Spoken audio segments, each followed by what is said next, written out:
We still do 7 NUFC Matters show a week for free. But if you want to help support NUFC Matters, then there are a few ways of doing it. Hit the like button on each live broadcast and video. This helps the channel grow. Hit the subscribe button and select the all notifications bell so you don't miss a single show. If you want to help us financially, then you can join the channel using this button with the membership starting at $1.99 a month. Or you can drop us a donation in the chat using a super sticker. We're also looking for sponsors.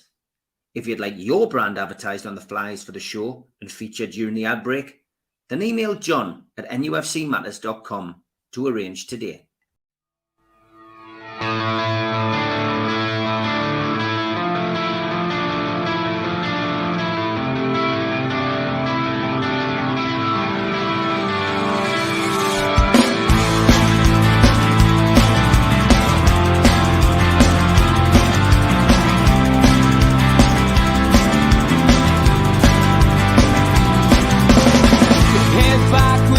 Attack. It feels like I've been talking to myself again, but it's the only way you're ever gonna learn. You look back and it's all in the past. I'm dwelling on the thoughts I cannot say to you if I don't say the words that make...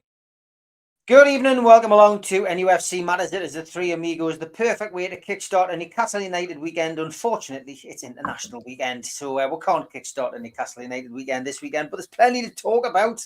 As always, Newcastle United, even in times of joy, never cease to amaze us with churning out some stories for us lot to talk about for 2 hours on a Friday night. I don't know whether to start with a positive or a negative. I'm going to flip a coin. Yep, we'll start with a negative. Get that out of the way first. Tonali, Mitch. What a story that is. And we don't know the full facts behind it, so we can only give an opinion on what we've read in the newspaper so far. We know Tonali, along with a couple of other players, has been interviewed with regards to betting, which is loosely termed. It's a loose term, sorry, for what we actually believe he's been asked about. But he has. It's enough to get sent away from the international squad, which is a pity. I think we're all looking forward to seeing Tonali play England in the Euros. That's now, by the looks of it, not going to happen unless there's a major U-turn. But yeah, what did you make of all this when it broke last night, Mitch? Complicated. It's super complicated. It's complicated. Good way of explaining it. Yeah. You know, it's complicated because the Italian gambling laws are complicated. If you don't believe us, go and have a look online. It's legal, but it's not legal. But it's legal sometimes if the state says it's legal. And what about online? Well, that's sometimes legal, but generally it's illegal sometimes. And it really is as clear as mud. The Italian FA, quite rightly, are very, very, very wary of gambling. They've had 3 or 4 major betting scandals in the last 50 years. I remember the whole post Spain 82, they seemed to lose half their international squad with bans for gambling related things and so on and so on. There's been 5 or 6 incidences of that since the 50s. And so they're very, very, very touchy when it comes to anything gambling. The bottom line with any footballer, pretty much like I said with Ivan Toney, I don't have much sympathy if they know what they're doing and they know what they're doing's wrong. I know it goes on. I know there's ways it can be done. I have a good mate over here who... him and his father used to look after the interests of the players at Liverpool.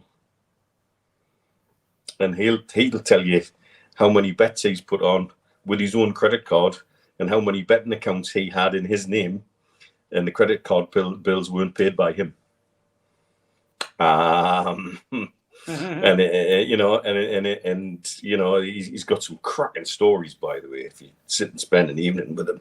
The one about going to going off with El Hadj Diouf when he was injured and being told to look after him, and he was given El Hadj Diouf's credit card and told to bugger off. So he duly did and had a whale of a time.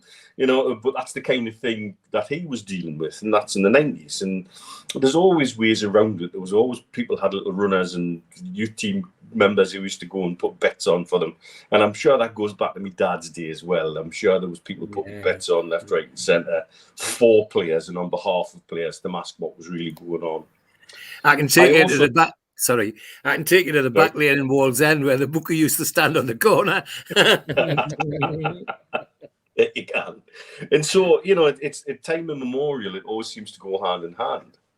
I struggle when FAs get on the high horse, particularly our FA, about betting, when they're still very happy to take as much betting sponsorships as they can left, right and centre. And I think that's a real contradiction.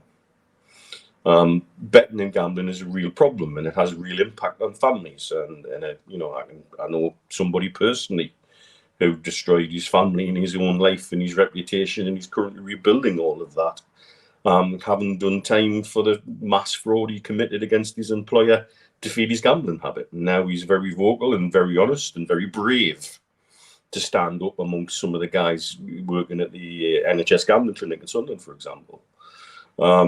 It's something that the game needs to address in a wider point. But when it comes to Tonali specifically, it seems to be the gambling issue has been about blackjack and poker, and it seems, from what I can tell, to be online blackjack and poker. The very first story I read about it was an Italian story. I read it via the help of Google Translate, so you always take things with a pinch of salt that way, because things do get lost in translation. But it seemed to be suggesting that both of those players were involved in something where one of them was sitting on the bench placing bets on his phone. Now, if you look at the game in question, the only one who sat on the bench was the lad from the Villa. Tonali played the entire game, so he couldn't be sitting on the bench placing bets. However, if they've had a joint account or a shared account, or if he's had both phones, there could be a problem. It also doesn't very clear from what the Italian authorities have said about how betting bans will be made. Is it just if they've betted on football, then they will have a worldwide 3-year ban, or is it just gambling full stop? And that hasn't been made to my eyes. I don't know if you have seen any clarity on one way or the other, because I cannot see any clarity on that. Yeah. But also, it's early days, and you have to take everything at face value. You have to presume innocence until guilt is proven. I'm quite sure he's got a very good brief involved already. I'm quite sure his agent's already involved already. And I'm quite sure Dan Ashworth and the club are already talking to said agents and brief and then some. It also then raises questions about the transfer. If this has been something that's been rumbling in the background in Italy for a while, did Milan know this was in the pipeline? And if so, have they sold us a pup? And that could raise questions down the line, not just about Milan's behaviour, but about our club's behaviour. Have we done enough due diligence to know that there was a potential problem there with the player or not? There are so many different sort of little detours and branches you could follow with this. You just hope beyond hope that whatever happens, he doesn't get it back. He gets booted up the arse and takes whatever he's due, and we can continue to play somebody who is just starting to look like he's flourishing in the system, particularly in the Champions League. Okay, Steve, I bet you were like me and just groaned when you saw this story released. I did, yes, because like everyone, like Mitch says, I've been impressed with Tonali. I talked about him on Wednesday night on We Are the Geordies, and how impressed I've been with the way that he seems to have pulled himself around and gradually settling in. So yes, bit of a surprise. I mean, I think there's a number of issues, isn't there? As Mitch says, floating around. There's one of the people involved is involved in a blackmail case in Italy. So that rears up sort of, has something sort of, I'm not saying suspicious, but something untoward been going on within the soccer community in Italy. Mitch mentioned past histories. I think it was Paolo Rossi, if you remember. He was banned for 3 years before the 1982 World Cup.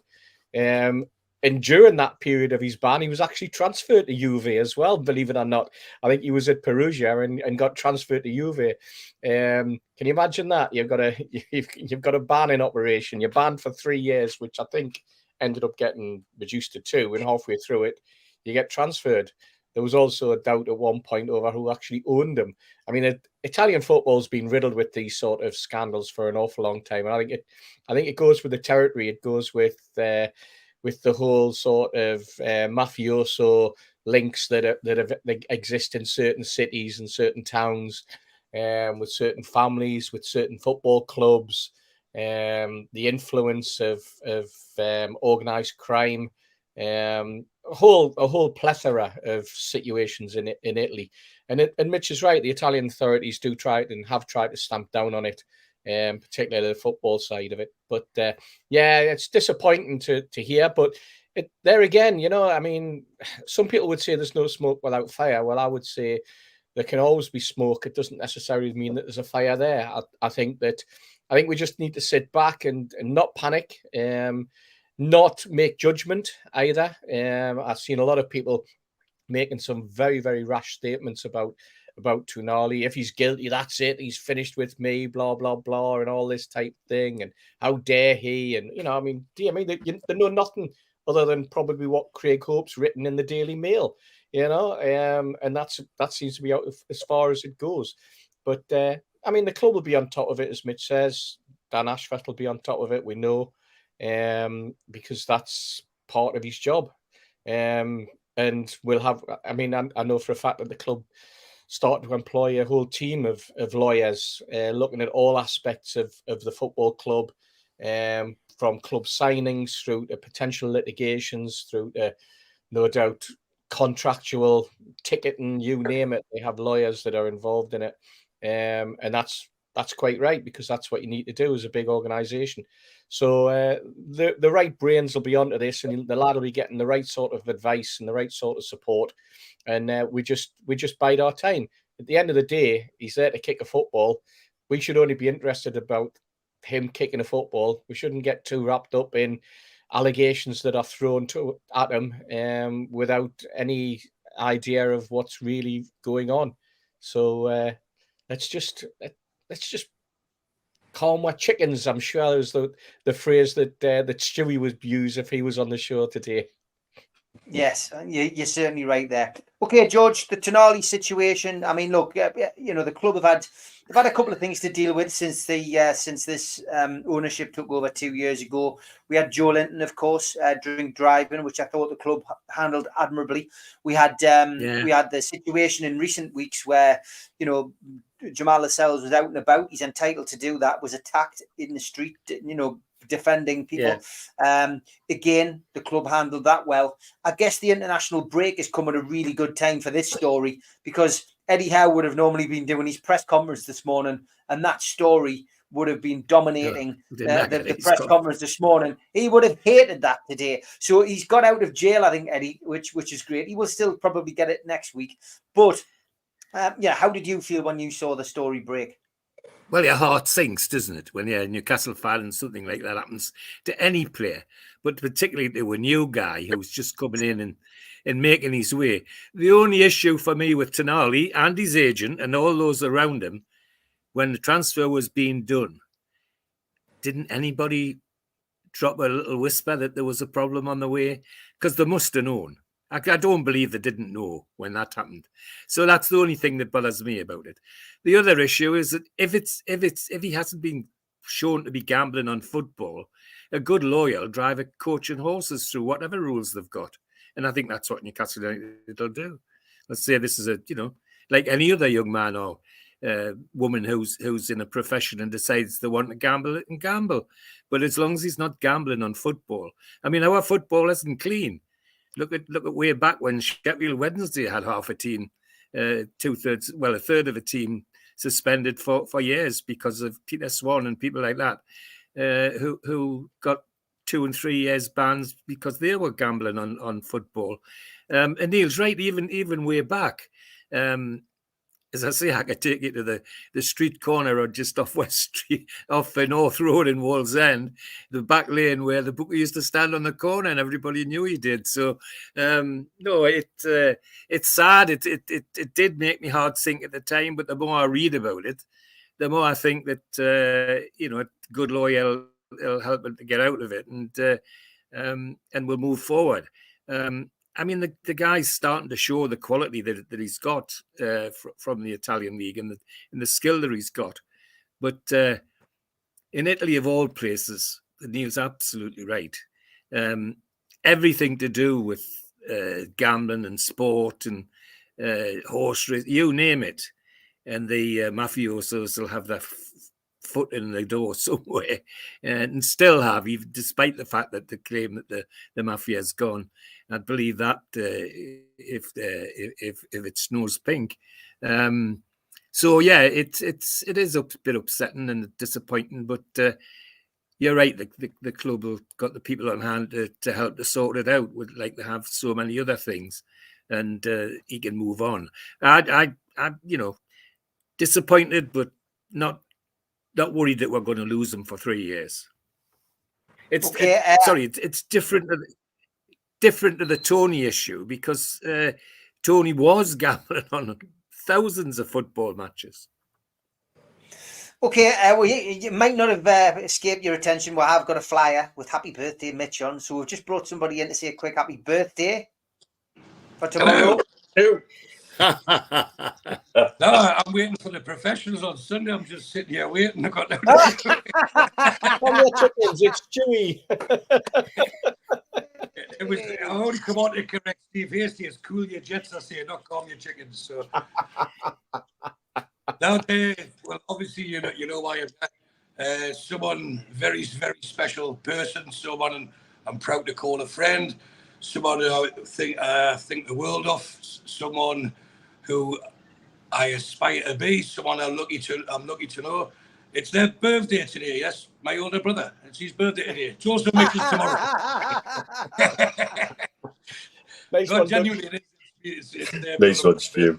I just thought I'd come and say happy birthday, Mitch, before you get crack on with the show too much. So, cheers, mate. Thank you. Thank you. By the way, regarding Tonali, the clubs do have a duty of care. You've talked about that other things because the young lads have too much money at their age, plenty of time on their hands. And it's a case of what could possibly go wrong. Oh shit, something's went wrong. Let's be reactive rather than proactive. So is it any different to Grealish drink driving? Is it any different to people kicking cats like Kurt Zuma? No, but it needs to be looked at. That's enough. Love yous all, and I'll see yous on Sunday. Happy birthday for tomorrow, Mitch. Cheers, mate. Thanks. See you Sunday, 6 o'clock. Looking forward to seeing Stu then. Great to have him on. And lots of people saying Happy Mitch Day. That's a good one. John says. The point Stu makes is really fair, though, and it comes back to something you've probably heard me bang on about for years, is pastoral care football. Where's the people putting the arm around these lads? Because, I mean, Tonali's probably got more money than he knows what to do with. Probably thinks nothing to fly his dog back and forth to the vets in Milan at 10 grand a pop. You know, just... You wouldn't think twice to do something like that because he just does. I've got the money to do it, so I want to do it. That's what I want to do, you know. Bit like when St. Maximin used to take himself off to France at the drop of a hat because he can. And this is the challenge. It comes back to Sir Bobby Robson's, the age-old phrase, how do you make a rich man sweat? And I think Eddie Howe does a bloody good job of that. But I think that's something that's been long missing from our set up, and I think it's something that the club are trying to address, are those levels of pastoral care, those experienced arms to put round the shoulder and say, "I need to sort this out." And so I think it's something that as a club we could all learn from and grow from, and I think it's very I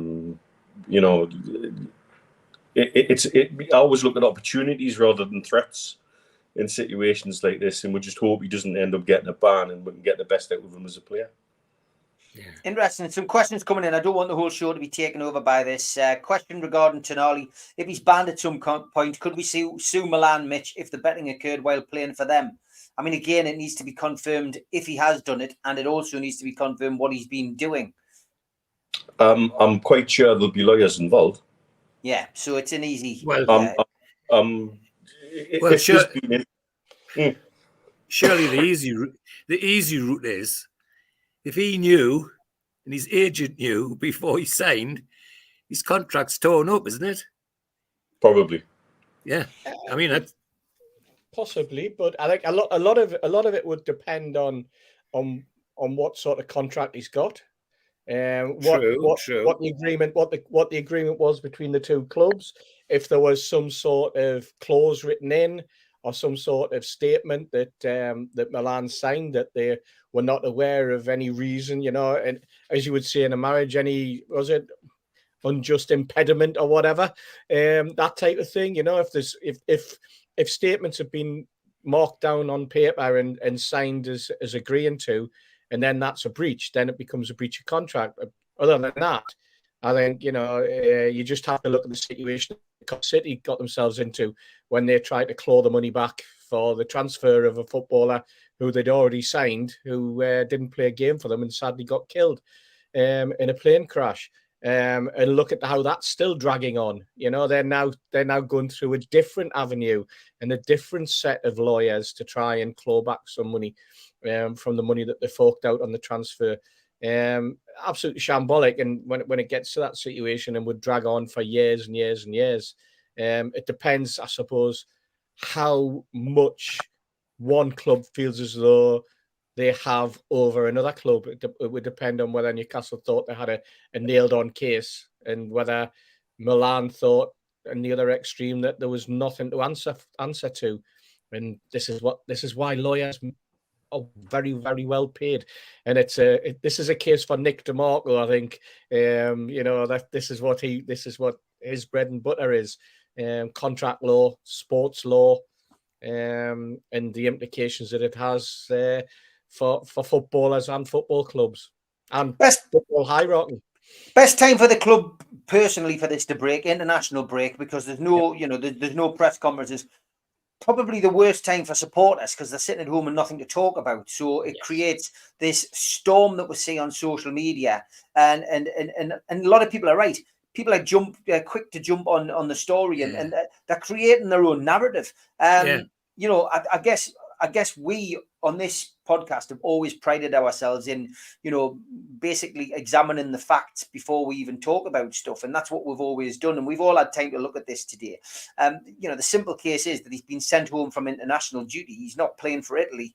And he's had a conversation with the authorities. It's as simple as that. There's no convictions. He hasn't been found guilty. We don't know really what he has done because there's very little being said. And we all agree that the one commonly nominated here, George, is that the lawyers are the only people who make money out of all of this. This really is just, lawyers will be sitting rubbing their hands. Solicitors will be rubbing their hands at this story, won't they? Well, yeah. I mean, the other thing is that he's not been charged with anything. But he's had Exactly, a bad day investigating with the police. He just had a bad day where the police had him all day. And after that, his mind was in space. So he couldn't go with the national team. His mind was in the wrong place, as it would be most people. Because I imagine the Caribbean area, if that's who had him, they wouldn't care if he's a bloody footballer. They want the cob, don't they? Like any policeman, but particularly the Carabinieri in Italy, they're loan to them own set to themselves. So if he's had a day with them, having to answer quick fire questions, and even with a lawyer sitting beside him, it's bound to space you out. So I'm not surprised he couldn't get his mind in the right place to join the squad, to join the team. That's for me is only natural. But you're right, Stephen. I'm glad you keep saying it. Remember that he hasn't been charged with anything. It's been said he's done something. Well, that's all of us, isn't it? We're all in that boat sometimes or somewhere. And let's see how it plays out. But I still go back to the feeling. I'd be amazed if Newcastle don't have a lawyer who can sort this out. Yeah, me too. And I think it'll all get sorted out very, very quickly. And I wonder, the only thing that I've thought is, he has, and look, he's got that, he's a young lad, but he's got the face and the appearance of an older man. You know, some people, you know, I speak to a lot of older like supporters for other clubs. They think Tonali's in his late 20s, early 30s. I mean, he's just a kid. But I just wonder whether this has been hovering over him, whether this has been hanging over him, Mitch, because his demeanour, you know, again, I'm not generalising here, but just the way he looks, etc. He appears to be the quiet type, you know. Even that when he was sitting in Wetherspoons, you know, I don't know. He just looked like the kind of person who goes and has a laugh. But maybe he's had all the worries of the world. That maybe he's known that this could come out, or I don't know. Maybe there's been some talk about something coming out. You know, like you sometimes get a heads up from a newspaper that there's going to be a story written or something's going to come out, and you don't know what it is. And you could have been worrying about that. You just don't know. I mean, it'll all come out in the wash. Surly is the word I would use. Surly, that's a good word. Yes, has that look about him, you know. But that no offense, Sandro, if you're watching. I mean, it's not bad. It's not a bad thing. You could get, you might get a David Beckham kind of modelling career out of it. Looking at certain catalogue ads. Swarthy's a better Italian word. But you know, he has that sort of young Keanu Reeves look about him where you wonder, is he going to smile or is he going to turn around and go mental on you? But equally, again, this was something that was chucked around after he'd signed, because everybody was gobsmacked that would sign him, and everybody from the Mackhams to the Scousers to the Manx to the Arsenal lads who were convinced they're going to sign everybody we sign, that they wanted to demonstrate how he wasn't happy to come here, when actually what he was doing was leaving his boyhood club, and he was rightly upset about that. And yet you look at some of those pictures in the games when he's playing, that's not a player who's unhappy to be here. I suspect he carries the weight round on his shoulders if he doesn't have his WhatsApps answered in 30 seconds. So I think you can read too much into that kind of thing, you know. Again, are we looking for it now, knowing what we know now, with the benefit of hindsight? And hindsight makes you a genius, and I wish I could do everything with hindsight.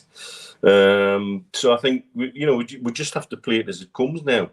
He's our player, he's our boy. We've got to look after him, support him when he crosses the white line, which I know we will do, and the club will support him in every way he needs supported.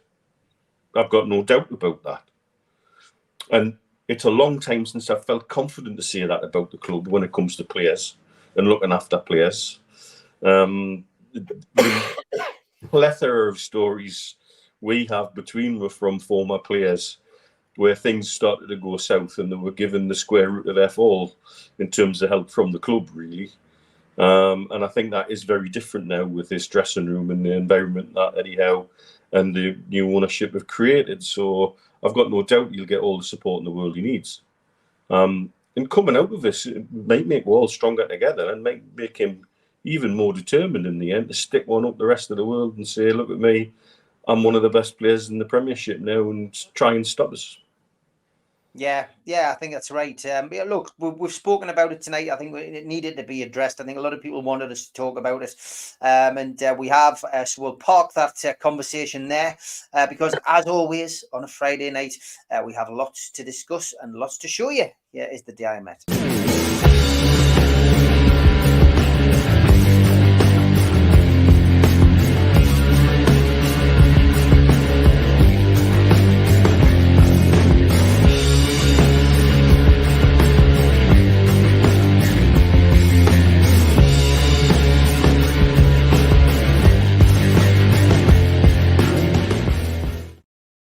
The day I met, where we ask you to send in photographs of you meeting somebody from Newcastle United, past or present. And first one up was from John. Thank you, John. The day I met this legend, he's from Blythe. He'll never ever beat Dan Burn. He says, John, great photo, mate. He's a big lad, isn't he? He's a big lad. And the second one was this one from Mark Young. Possible photo for the day I met. He says, bumping into Kabay in the Milburn stand before the game last night. What a game. Mark, thanks for sending that in. If you want to feature on the show, get your photographs across to us the usual way, and we will feature them on the show so we can play this absolutely wonderful music.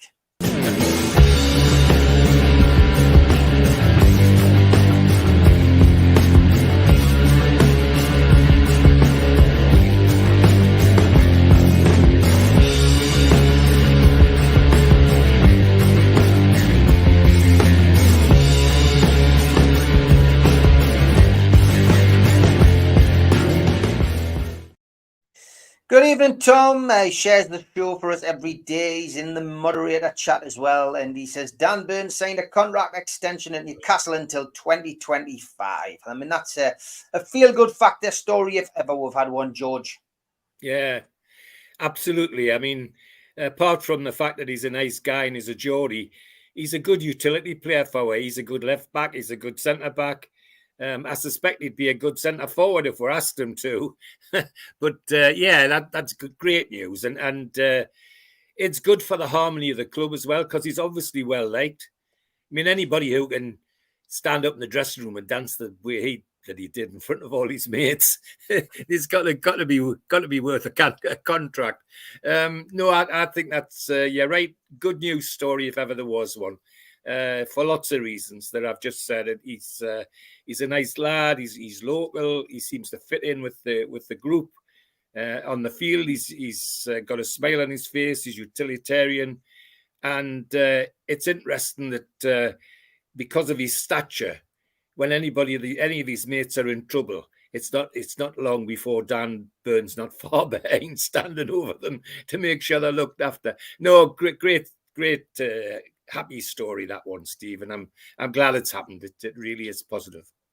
Yeah, good news with that, Steve, today to see Dan Burn, and it's an extension to 2025, so another couple of years. It'll keep him happy as well. I'm sure he'd be delighted with that. Yeah, great news for Dan Burn. I mean, what it is it's a reward for putting in some excellent performances in the 16 or 18 months he's been at the football club. That's his reward. He's came at what for most players at 29 is the twilight of their career, isn't it? You know, he's hovered around the non-league and lower league scene for a long time, and he gets the opportunity and he's grabbed it with both hands.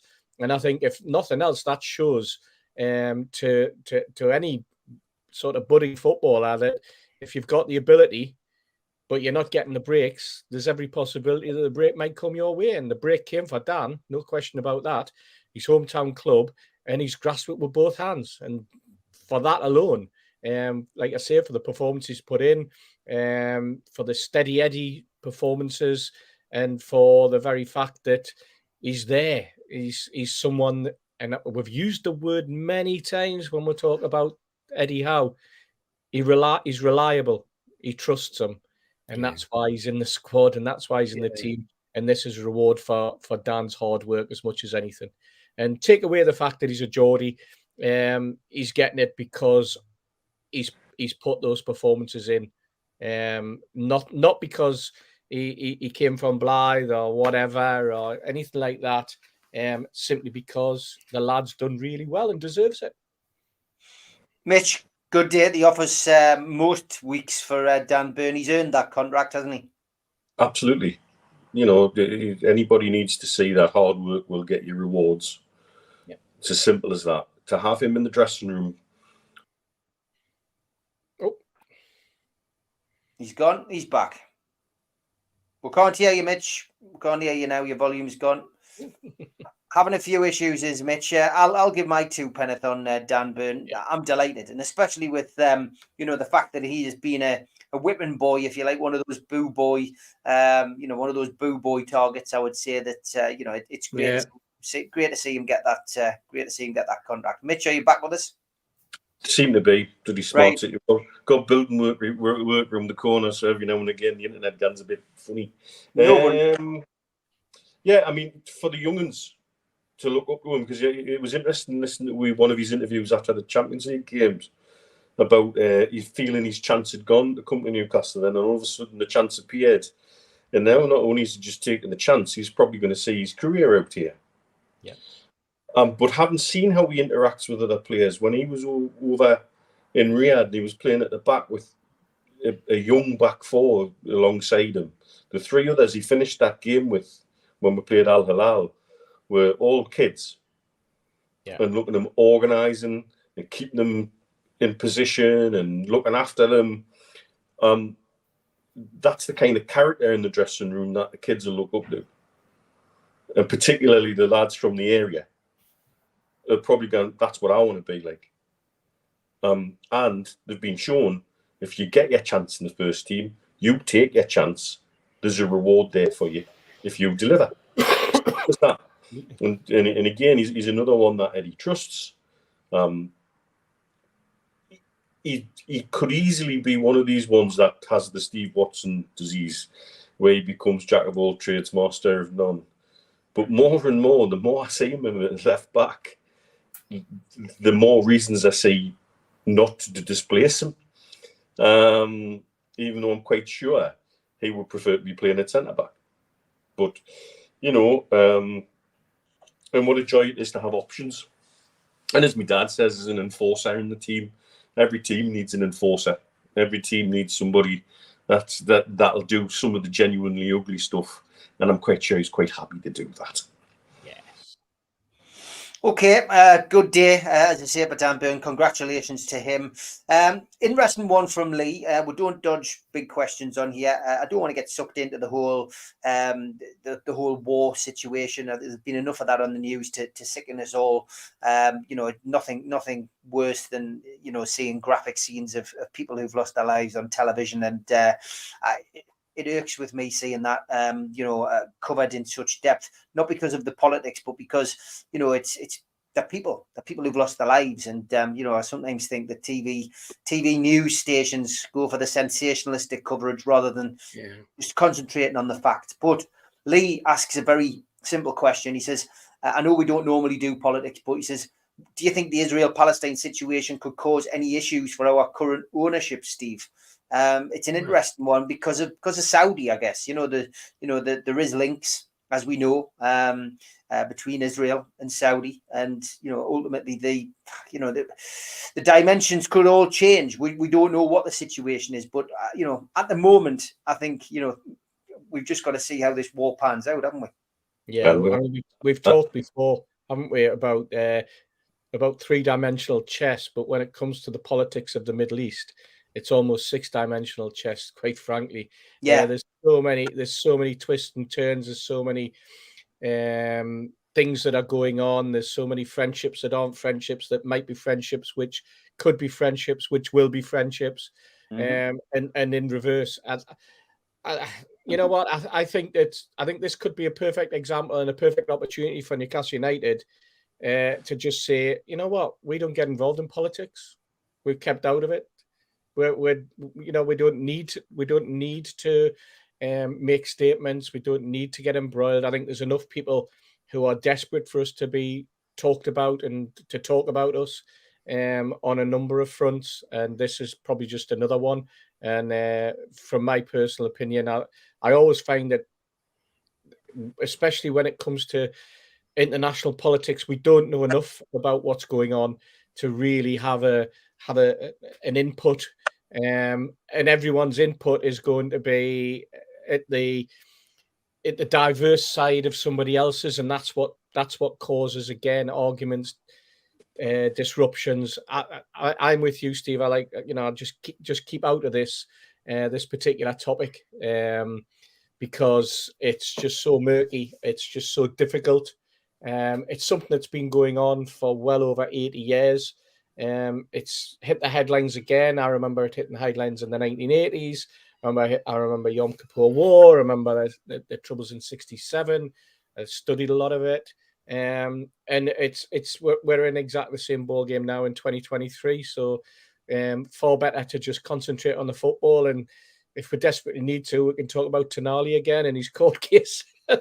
and as a friend of mine who's just texted me said, don't forget the words Italian judicial system are the ultimate oxymoron. So yeah, George, I mean, look, I've had this on the breakfast show this week on Toon Radio. People, talking about whether the Wembley Arch should be, lit up in the colours of Israel. They've decided not to do that. But you're always walking a fine line when you're doing podcasts or you're on programs, because whatever you say, you're going to end up offending somebody. And for me, my stance on the breakfast show this week has been very simple. I believe really that we should, politics and sport to a degree will always combine. It would always involve things. But you know, when it comes to this, I've just distanced myself from it. I'm not educated enough on the dispute as a whole. I couldn't really answer a question, you know, as to why this is all continuing, why it's going on, why it's started again. So I always prefer to just say, look, I'd rather, you know, give the opportunity to somebody who's more educated on this to speak about it, because I don't really know. All I know is that I support Newcastle United. I want to see Newcastle United do well. I'm happy that the Saudi owners, I know there's people out there who aren't happy and they're conflicted with ourselves and their support, but I just want to see Newcastle United do well, George. That's why I pay me money and go to the games. Me too, except that I'm inclined to get more politically involved, especially if you've been watching me Twitter feed this couple of weeks. What bothers me is the absolute hypocrisy of all of the international community. You know, we're supporting Israel, and yet at the United Nations, every time Israel takes a piece of land off the Palestinians, they all vote and say, "Oh, it's against international law." But now it doesn't seem to bother them at all. And it, you know, everything I've seen today on the news, for example, Israeli soldiers saying what they were going to do in Gaza, that is illegal. That internationally illegal. Why isn't somebody standing up and saying for them, we're going to send ships and aeroplanes, for God's sake? Who's helping the poor Palestinians? Nobody. Hamas have got a lot to answer for, but they're there because the Palestinians have got nobody, and they're getting crushed and crushed and crushed. So I'm not. The other side of it is that people all over the world, and particularly in this country, are almost frightened to say something against Israel because they'll be accused of being anti-Semitic, and that the two things are separate for me. I've got no problem with the Jewish religion or friends. In fact, our name, Mitchell, comes from Michael, which is a very Jewish name, which when I discovered that out, my grandfather Mitchell nearly had a pink fit. You know, it's one of the most difficult ones to even get involved in and to think about. Is you're absolutely right about Newcastle United. I've from the off and said on here several times, I've embraced our new owners. I've embraced where it comes from. I embrace all of that because I genuinely believe that we can show them a different way of living. And I think the very fact, you see, that they're even talking about dropping the drinking ban for if they get the World Cup, says a lot. That may be something to do with Newcastle United, believe it or not. So yeah, I embrace the takeover. The other thing I embraced is that the makeup of our board. We have the Rubens, who are fairly strict Jewish family. We have the Saudi Arabian side of it, our chairman, and then we have Amanda involved as a woman leading a big club like that. When everybody keeps telling us that the Saudis won't let women do anything. Well, our boss is a woman, you know. So I embrace all of that. But to talk about the Israel war, I just get upset with the hypocrisy of it all. I got into trouble the other night on Twitter because I said the Israeli. Don't get into trouble on here. Well, I don't care. You can say. I said Israel wants us every year, and as I've represented the Queen at Holocaust services, and they expect us to respect that. Well, my view is at the moment, they're themselves busily creating the next Holocaust, except the victims will be Palestinians and not Israelis. Interesting. So that's it. Don't worry, folks, you haven't tuned into the wrong show here. And we had to answer it because he's worried that the ongoing war that we're seeing develop in front of us in the Middle East. How will it affect our Saudi Arabian, brothers and sisters out there? Will it affect our club in any way? So it's, we can't really answer the question, Mitch, can we? But it's worth speaking. A lot of support in the chat for George, by the way. As somebody who lives in the Middle East, if you thought working out the geopolitical situation between Qatar and Saudi Arabia was complicated, we're now moving to PhD level geopolitics when it comes to the interrelationships in this part of the world, with different pacts with the Saudi and Israel and UAE and Israel. And then the other one that my dad forgot to mention, in terms of my dad being involved on our board as somebody of Iranian heritage. Yes, exactly. Even worse. There's a further wanted mix into the whole thing.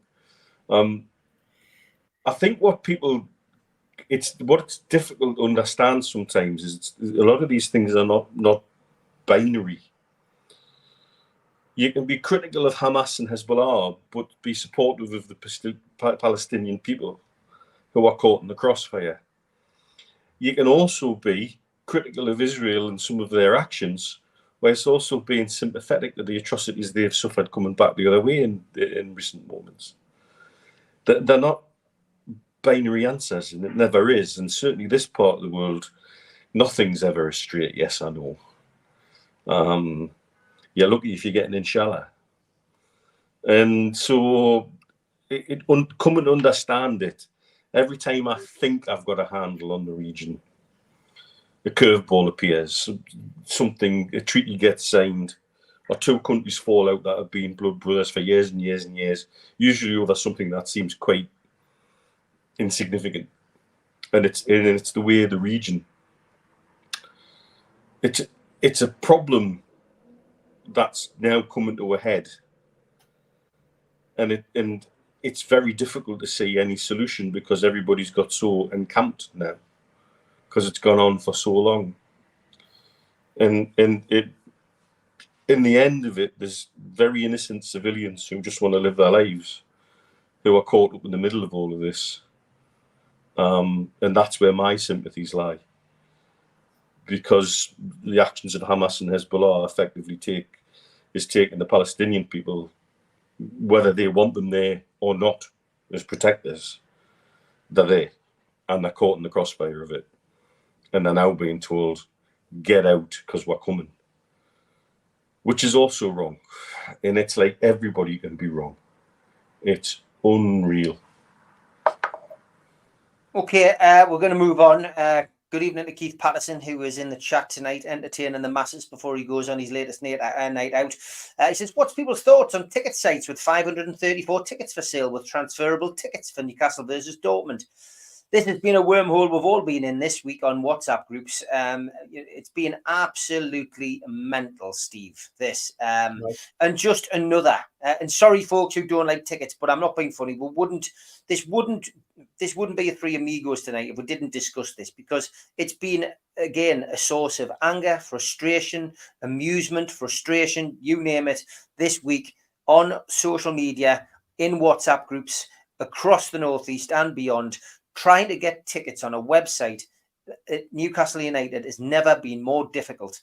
And now to see, as Keith says, 534 tickets on one particular website for Newcastle versus Dortmund, the word there, transferable, is boiling people's urine. There's no doubt about it, Steve.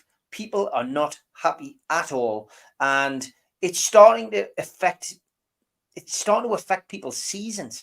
I was out with somebody yesterday who said, I'm not actually enjoying the season anymore because it's become about a constant battle to try and get tickets. I feel like I'm going into battle every time I'm trying to get tickets. It should be the easiest part of my job as a supporter. I saw somebody else, United, who most of us follow on Twitter, who said, I'm sick of this. He says, I took out a membership.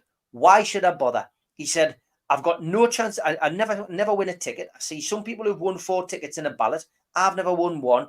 He says, you know what? I've built myself a nice little man shed at the bottom of the garden. He says, my match days now involve watching it on the screen in my man shed, having a drink in the man shed, having some food in there, and playing some tunes. He says, I'm going to cancel my membership, and that's where I'm going to watch Newcastle from now on, because it's actually better.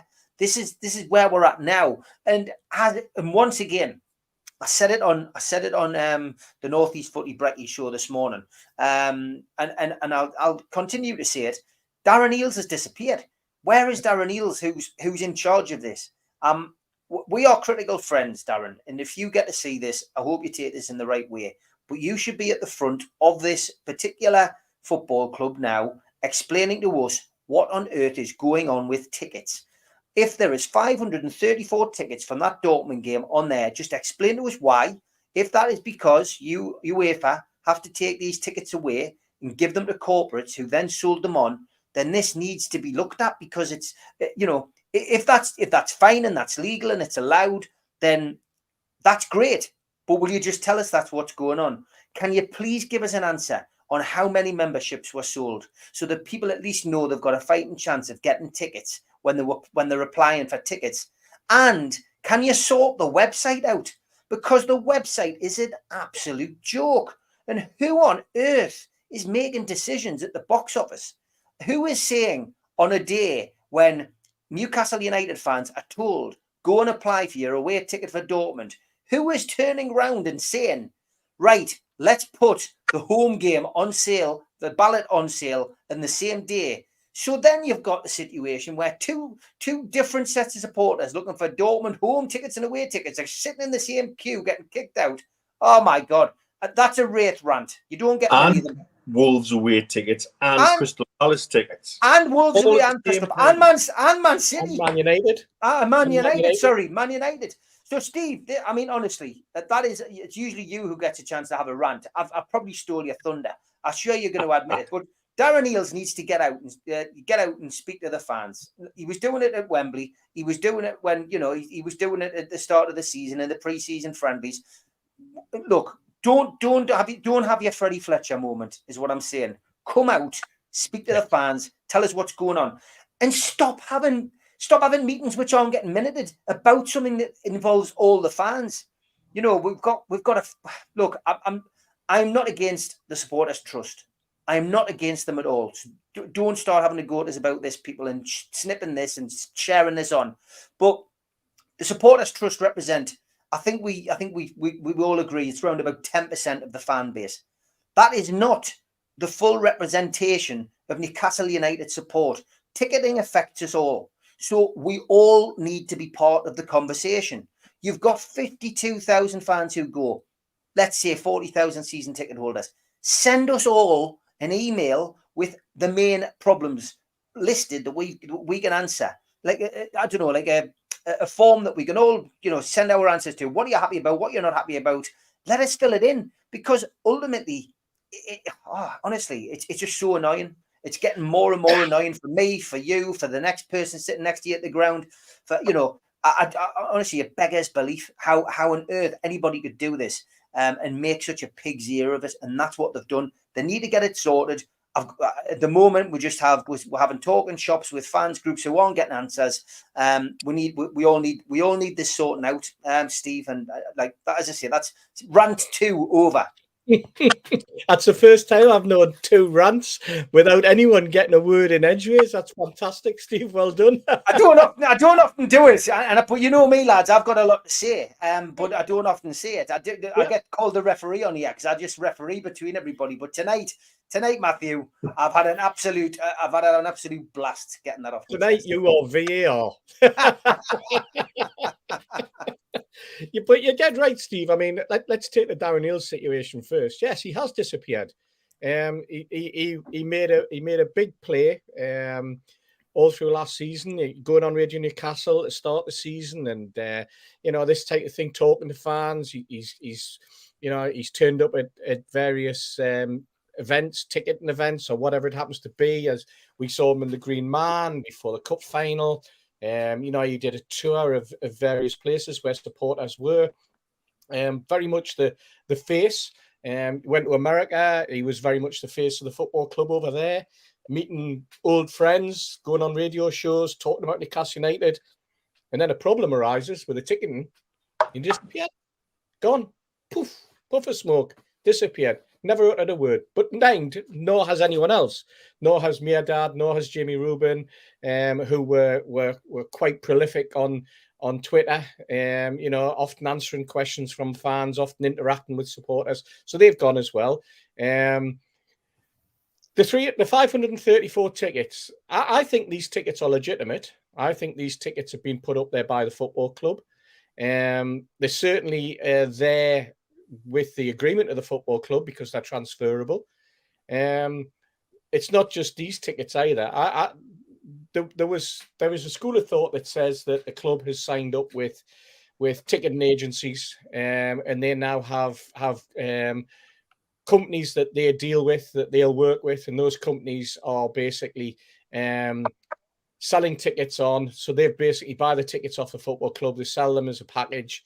It happens at other football clubs. We know that. It happened at Arsenal. It just so happens that one of our marketing heads used to be at Arsenal. It certainly happened there in the past.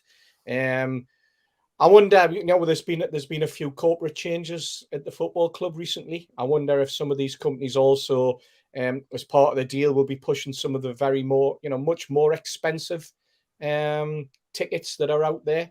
And is that part of the deal that they've struck? Somebody just mentioned there that the Supporters Trust are having an event. I think it said. You can pop that back up, Steve. Yeah. Fine, but it's rumored that there, as you said, there's 40,000 season ticket holders, 80,000 members was the figure that was being bandied around, and nobody said anything to disagree with that. Nothing came out of the football club. That round table is just for their members only. It's an email that's gone out to their members inviting them to be part of. Yet I listened to the Price of Football podcast the other day, and it was the chairman of Exeter City, a football club that is run by the Supporters Trust down at Exeter.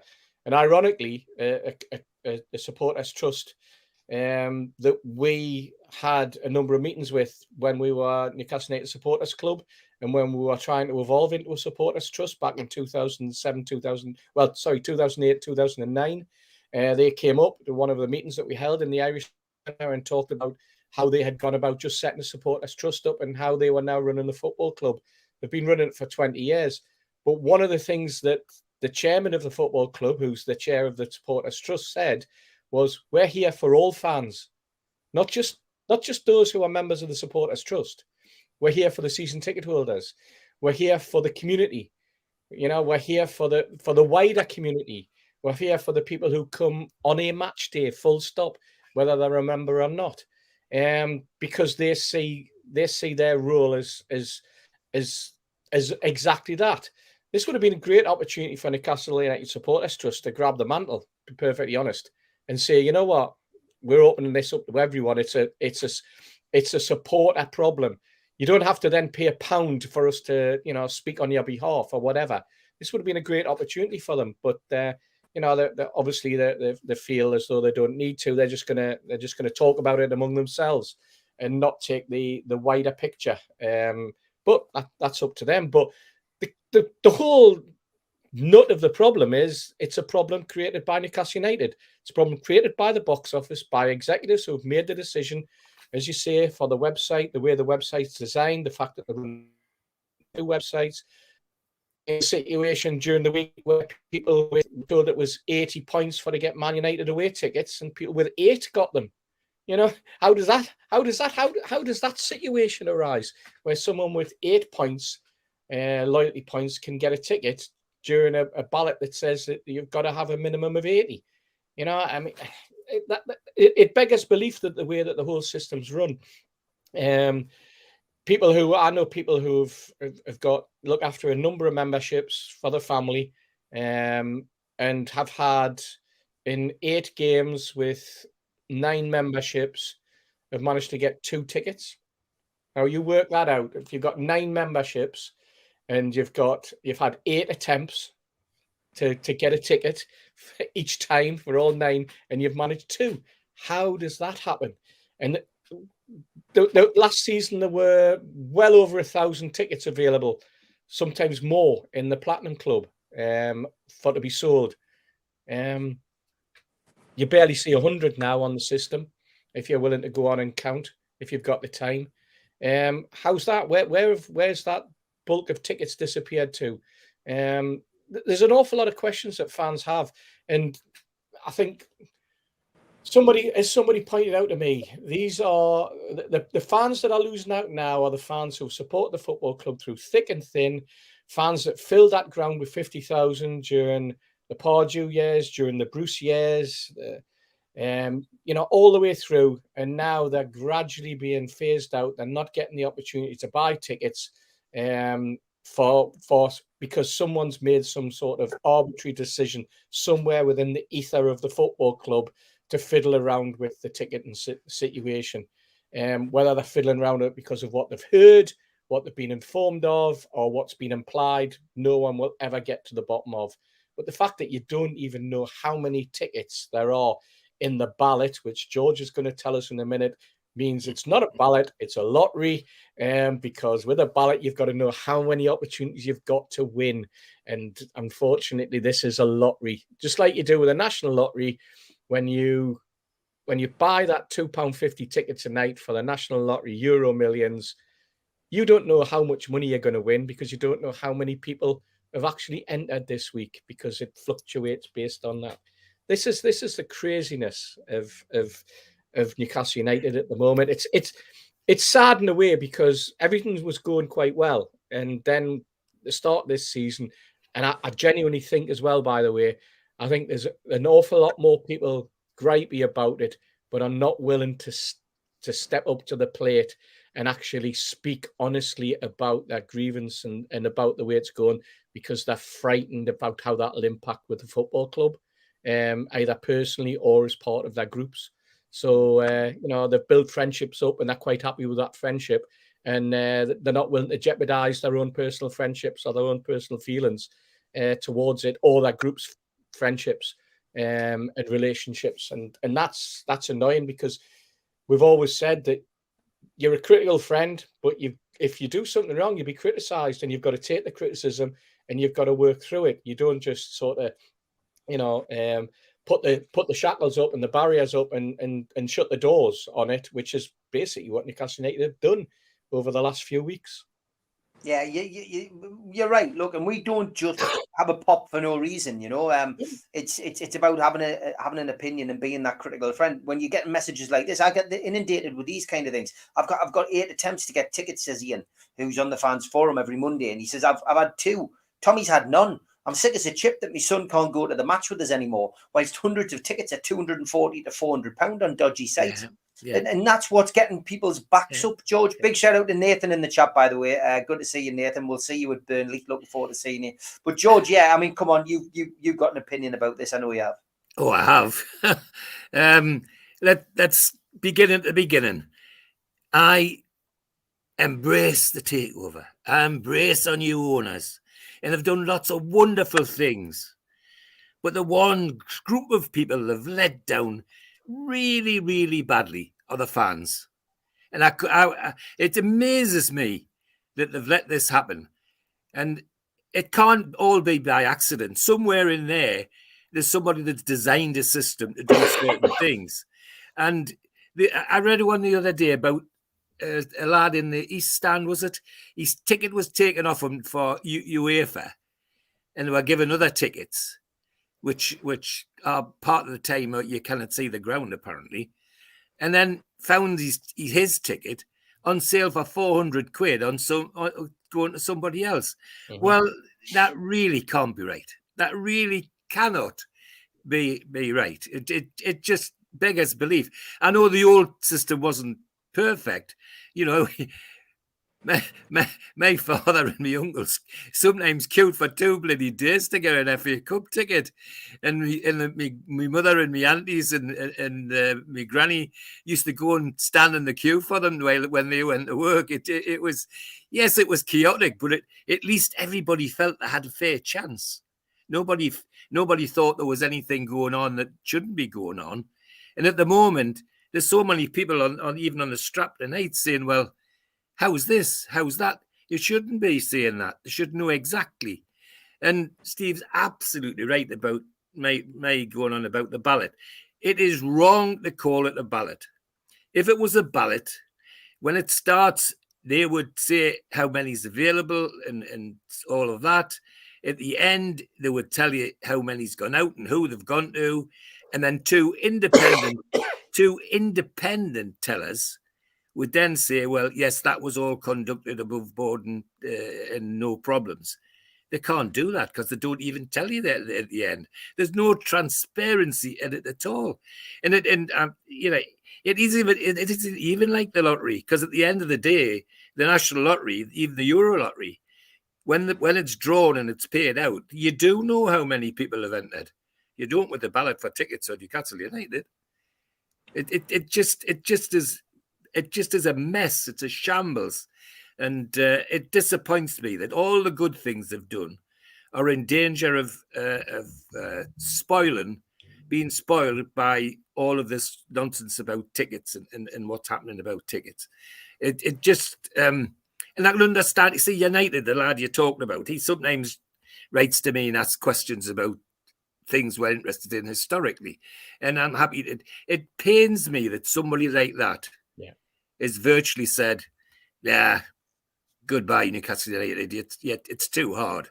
Well, that's awful. That's dreadful. I mean, that's somebody who's got black and white blood if you cut them open, I suspect.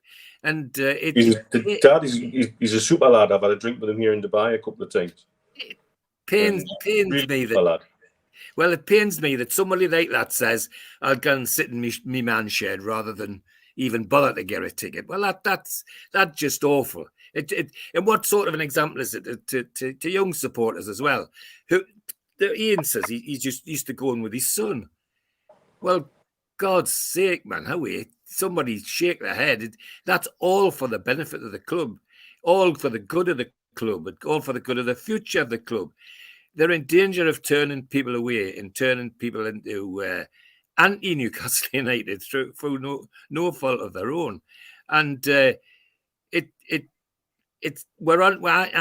don't think we're far away from somebody trying to organise a petition, a protest, or something about tickets, because it's an absolute mess. And it really, I mean, the other side of it is, of course, I've got to be careful, because having been blind for almost a year, they've actually been extremely helpful with me. And Steve Hasty knows, because he's done most of the runner out for us all. But they have, in many ways, been absolutely great. And it really does. How did, and that's the other side. How did two sides of the coin not work? When that one works so easily and so well for me, why does it work for other people? Why is it such a dilemma? But there's stuff about the ballot is an absolute nonsense. There should not even be called into ballot. It's not even a bloody raffle, for God's sake, because at least in a raffle you'd know how many tickets are sold and how much money you'd taken and all the rest of it. Ticket doesn't happen at Newcastle United, I'm afraid. So for God's sake, if anybody out there is listening, look after your supporters, look after the bread and butter, because to turn against you, you'll know about it. Yeah, I mean, there's another aspect I just wanted to mention there. We're talking about the membership scheme. I mean, they don't even follow the rules that the membership scheme has. You know, you were told that if you got a ticket and you got notified you had a ticket, but there was a payment problem, you were told you had 24 hours, so your ticket was held for 24 hours, and then it would go back into the pot. And I know people who immediately got in touch when they were told there was a payment problem, and we're told, oh, no, we've sold the ticket on, just like that. So there was no 24-hour notice given. Tickets was just immediately removed from the envelope, if you like, and handed to someone else. And then they blame computer glitches. And they blame computer glitches. They blame software issues. They've you name it, it's been blamed, Steve. And when you call in, you get told. I mean, there's a GDPR issue that I'm aware of as well, where you can if you're in a friends and family group, you can actually see your friend's bank account details. Yeah. Now that's a GDPR. When you're told, when I went up the club and I told the box office that, when I was up there, I said, by the way, do you know you've got a major problem here? To be told, yeah, but it's your friends, so don't worry. It's only your friends who knows your ticket, your bank account details. It's only your friends and family. Only that. I don't think that would stand up. I think if somebody's account was hacked and they lost some money, and then you went to the bank, I don't think that you'd get away with that. It's only your friends. I think if you went to court, the judge would just laugh the club out of court if they tried to bring that one up.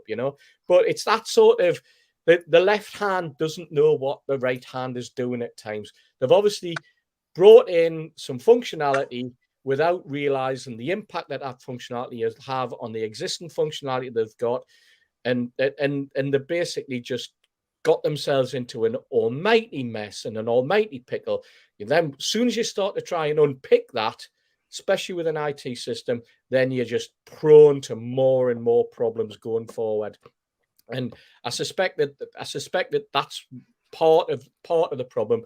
But they also try to be all things to all men, and it doesn't work. You know, I mean, it's just shambolic. But they're not listening. They're not taking any of it on board. They're just letting it go, because at the end of the day, there's very few people out there who are willing to complain enough to them because they think it might impact them. It might impact their relationship going forward. That's the sad part of it. And we can go right back to the start and go, where are you, Darren? Yeah. Can I come back on the ticket programming, the computer programming? I want to give your son a chance to have his view on it. Oh, as well. sorry, I forgot you hadn't tell his say. No, it's just that I would be amazed if I couldn't find a second-year computer science student in the university that couldn't rewrite the whole thing for them and make it work straight away. Bill Burnett's on. Now, Bill doesn't like us talking about tickets. Bill, it's got to be done. I've had a proper rant about this, mate, and I'm not happy about it, and nobody's happy about it. It needs to be addressed. The club sorted out, Bill. We'll stop talking about it, but I've avoided the subject for 4 weeks, and I could have had this on every week, but it needs to be talked about. People are filling the chat and with different examples. I can't say whether this is 100% true, but Oliver B has been in the chat a couple of times and said that the box office, he said some rude staff member in the box office said 4,000 are allocated for members. Each game, 30,000 of people applied for the Dortmund game, only 4,000 tickets allocated. Now, that's what Oliver B suggesting. I don't know if that's true. He's had no luck in the draw. He's had 0 out of 8. He said some members have had 5 tickets, from the games that they've applied for, and that's what we're talking about. Somebody's asked, will a bigger stadium solve the problem? Well, of course it will, but how long is that going to take? It's not going to happen overnight. We haven't even got the plans drawn up, never mind it getting signed off. So we can't even get a fan zone sorted out because of the objections. So what chance have you got of getting a ground built quickly? Think about it. So yeah, Mitch, you've heard us all have a rant. I'm sure it means you don't have to. You can be chilled with your red wine before your birthday tomorrow. Yeah, but from an international perspective, you guys know I've had some odd conversations this week about tickets from an international angle. And we know about the involvement of ticket partners. We know that more and more sponsors are getting tickets. It's the ticket partners, I'm convinced, that are putting the seats up on the websites. Yeah. Because from the club perspective, those seats are sold. They can say sell out. We've got the money already. It's up to them whether they take the risk to get the money in for those tickets or not. It's exactly what happened in Arsenal, and there's one common denominator. Internationally, I'll give you an idea from international membership. So one of the things that they're trying to do is to allow international supporters clubs, official supporters clubs, once all the supporters clubs can get affiliated, to have so many tickets for a game. And so 1 week might be the Danes, and the next week it'll be the Canadians, and the week after it'll be Dubai. Great. So what we've got to do? Well, you've all got to be international members. Why? Well, this is still with legals. So why do I have to do that? Why do I have to sign up for an international? Because. Well, no, but what's the terms and conditions? Well, they're still the legals. But you've got to do it.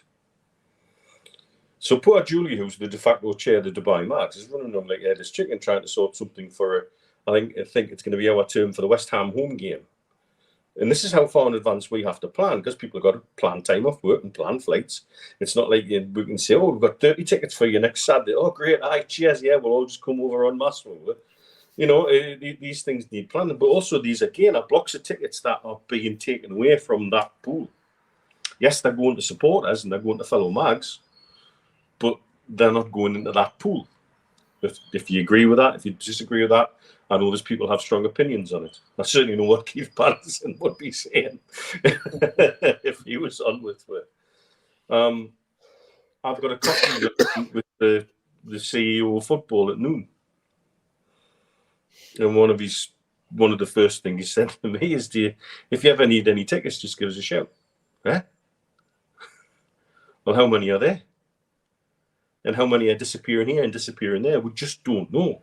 And because they're not releasing numbers, and they'll tell you they won't release the numbers because it's a business secret, I suspect, is the answer you'll get. You'll never know. They've taken the number of tickets available off the website, which is a glitch, apparently. Yeah.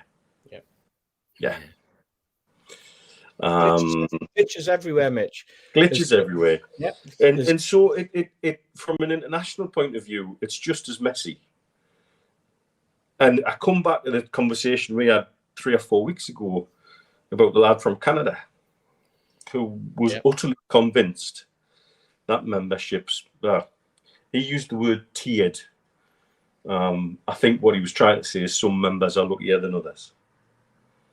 Now, then we're going to conspiracy theories, and I can't be doing with that. We don't need that. We generate enough bloody problems on our own without wandering down that path. And I talked him off the ledge, but I suspect it'll not be long before I'm talking him back off the same ledge. But from somebody looking out in, one of the things we said, myself and Steve, I very much remember in one conversation we had ahead of the takeover about making sure you don't try and be all things to all people, because you will fail everybody. Yeah. And I think from a ticketing perspective, that's exactly what's happening right now. They're trying to keep everybody happy. They've tried to make the members feel more special. They've downgraded the season ticket holders a little bit, so season ticket holders can't buy an extra ticket. So therefore, there's more for members, but actually there's less for members because they're taking tickets away. Because there's more members. Because there's more members, and there's more groups that are wanting tickets for themselves that need to be appeased with a batch of tickets here and a sponsor that needs tickets there. And so in trying to keep everybody happy, they've created a shitstorm. Yep. And nobody at the club at the minute seems prepared to talk about it. And that's where it's going wrong. And I just don't know how we're going to fix it. There's no easy fix. It was always a hard conversation to have. It was always a difficult conversation to have. It's a conversation me and Steve have tried to have on different levels with different people probably for the last 20 years in one way, shape, form or another. We still don't have the answers, because if we did have the answers, I think we'd both be sitting in the ticket office with high-paid jobs. We don't have the answers. There's no way to keep everybody happy. I just wish the club would take ownership of it and say, yes, we're pissing you off. We're really sorry. But this is how we see is the best way to go forward with ticketing. And you can like it or you can lump it. Yeah. And nobody in the club will do that. And that's disingenuous, in my opinion. Or you go back to my dad's day and you form an orderly queue that goes 3 times round St James's Park. You made that point in one of the WhatsApp groups this week. I've got a great idea. Why don't we just start having queues? Yeah. Well, look at the situation they created, where they announced that if you have a problem, you had to contact the box office, but it was a Saturday, and apparently it's a hidden secret that the box office is open on a Saturday when there's not a match on. A hidden secret, even though the website says box office is closed on a Saturday. Box office only open Monday to Friday. So when you complain and you say, I've had a problem with it, and you ring them up on the Monday and they say, well, you should have come in. And you say, what your box office isn't open. Oh, but it is. It's open until 1 o'clock on a Saturday. Since when? Your website says it should. Oh, well, it's a hidden secret that we're open. Did you not know? And you go, well, you've just said it's a hidden secret. This is what you get told. You know, this is the sort of craziness that's occurring out there. You know, it's mental. It's absolutely mental. I wonder about, honestly, the more that you hear and the more that you delve, the worse and worse it becomes. And yes, the front end is that it's the box office that's to blame. But then when you get the situation where you complain to the box office and you get told, don't complain to us, complain to the club, and you go, but you are the club. Oh no, we're the box office. We're not the club. And you're going, so now we've got within the club, we've got areas that don't want to be latched on to the people who are creating the problem or caused the problem or invented the problem. Brilliant. It's like divide to conquer, isn't it? It's like trying to somebody somewhere is also trying to squeeze a quart into a pint pot, I think, as well. That's the other craziness that we've got about it. Yeah. But it's all well and good when we say, oh, this is a glitch, or somebody, the lads put up there, I'm a programmer, I could have done this, or it cannot be because the systems now are far more robust. But at the sharp end, this is what you get told. This is how you face up to it. This is what you're facing up to when you go there. When you say, I wanted to pay for these tickets and now I can't. And now you've given them away. And you go, well, you should have come in. Now, what happens if that person wasn't local? What happens if that person, that season ticket holder or that member who was buying the ticket lived in London? The solution at the box office was, well, come in on Saturday. This is like, you get notified at 5:30 on a Friday that you've been successful. You've got 24 hours in which to make sure that you've accepted the ticket. But you can't contact them till Monday. When do you contact them? Monday, when the box office opens at 10 o'clock. When do you lose your ticket? You lose your ticket at 9:30 on Monday. So you lose the option of buying the ticket at 9:30 because the box office and the very people you're sort to speak to on the phone don't start till 10 o'clock. These are easily fixed problems if someone would grasp the metal and actually look at the whole thing in the round and take on board the issues. But instead, you've got an intransigent system, you've got an intransigent club area, you've got an intransigent box office, and you've got someone who's sitting behind a set of rules, and you've got a box office that doesn't open till 10, but a system that tells you you've only got till 9:30 in which to complain before you lose the option for your ticket. It's like a joke, isn't it? It's like, who's running it? Alan Partridge, for God's sake, Del Boy. It's Del Boy or whatever. Nicholas has things that desperate. Can you remember The Only Fools and Horses? Rodney wins a holiday to Mallorca, Spain. The only catch is the organisers think he's 14. Nicholas says he's applied to be a mascot. Michael Pomar and Nathan both reckon they could probably have a go at fixing the website. He says glitches are merely excuses for something else. It's a nonsense term that hides other issues. This is at its core a simple IT solution. It's a queued system with clear rules that you can code in. Pretty easily. Software bugs are real, but in any professional IT house, those are ironed out pretty fast, and QA processes are in place to not affect production systems. So Michael knows what he's talking about. It's a second-year computer science problem for me. It is. Yeah, can I finish off with a historical one? Yeah, go on. We've gone in an hour and 23, and we haven't had the ads. We've not had any other things. So go on, George. You might as well. Well, my father was lucky enough to get 3 cup final tickets. Okay, yeah. And even in those days, they used to have a queuing system at St James's Park, and if you got a one, you didn't. Well, fortunately for my father, he had a manager in the place where he worked, whose son was a postilion in Buckingham Palace. In other words, he's one of them red-coated guys on the horses that drove the Queen. And that's who my dad got his tickets off, his father. Mm-hmm. But when my dad was asked, hey, Harry, where did you get your cup final ticket? It was always, it's one of my mates. He never admitted it come from Buckingham Palace because he was slightly ashamed to have to do that because he knew how loyal fans had queued for bloody days to get a ticket, and yet he got one handed to him. Andy Davies says, never mind tweet of the week, can we talk about tickets? Bill's gonna get mad. I better stop. Tom says, I'm quite happy to talk about tickets rather than lookalikes if you want. ticket issues are a valid issue for many Newcastle fans. Therefore, if there are problems, it's a valid thing to talk about. Yeah. You know, is that it? Just because he wants to know if we're going to talk about positive stuff. Yeah, because we had to talk about Tonali, Bill. That's another topical thing, and that's what we do on here. We don't dictate what news Newcastle put out. We discuss what's in the news, and I've boxed wide of tickets for 4 weeks, Bill, because I know a lot of fans on here do get an irate and annoyed. But I'm not being funny, Bill. What we saw yesterday with the Dortmund tickets was bang out of order. It was ridiculous. It was a storm of the worst type. So it was valid to discuss it today. But you're right. We are running out of time. We've got 35 minutes left. I've got to put the tweets in. I've got to do lookalikes. And I have to keep the advertisements in. And those of you who are asking why about the ad, why is the ads? I have explained this on other shows, but I know not everybody watches every show this week. YouTube have now decided to advertise themselves during the shows. We have opted for the lowest amount of adverts.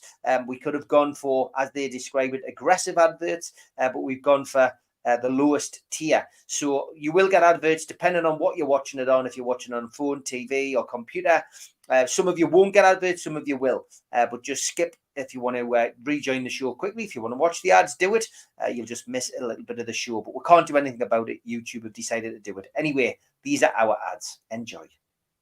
A big thanks to all our sponsors. Skips and Bins, telephone 0800 25 45 25 3. Email inquiries at skipsandbins.com. Website skipsandbins.com. Easy contract free and pay as you go waste collection. Thanks to Mr. Vicky Sauces, handmade in Cumbria. You can find out more about them from their website, mrvickies.co.uk, or by calling 01768 210 102. Thanks to Media Arts for all the help with the video side of things. And thanks to United Group Travel, UK coach holiday firm based in Morpeth. There's no strangers on their tours, just people you haven't met yet. They're now taking bookings for 2024. You can call 01670 632 460, 0791 666 4174, or 07957 141 654, or go to the website unitedgrouptravel.com. Please subscribe to the channel. Hit the subscribe button underneath the video today. We still do 7 shows a week. Hit the thumb up under the video to like it. It does us a big favour. Click share to share to your other social media and let people know about NUFC matters. We're also a podcast. You can find us on iTunes, Spotify, and other podcast providers. If you want to help the show financially, you can take out a £25 one-off membership. You get a scarf, a pen, a cup, and a membership card. How do you get it? Go to nufcmatters.com, look for membership. If you've got a smartphone, then put your smartphone over the QR code and it will take you straight to that section on the website. We also support the food bank on this channel.